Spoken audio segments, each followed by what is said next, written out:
Maturity isn't marked by how clearly we state our intentions. It's marked by how honestly we account for their outcomes. Because between what we actually mean and what we actually manifest in our lives, there's really not a straight line. We don't receive reality as it is. We receive it as we are.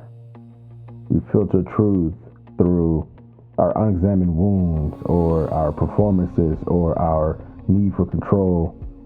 Because, for years, I kind of ran this script where I demanded myself to be this unshakable pillar, this stoic person in control.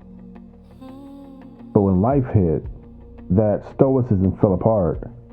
It didn't protect me, it just marooned me.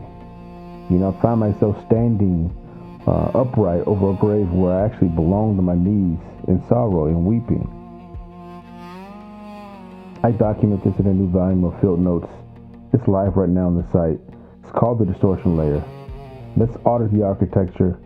Read the full piece at the link in my bio. Be blessed.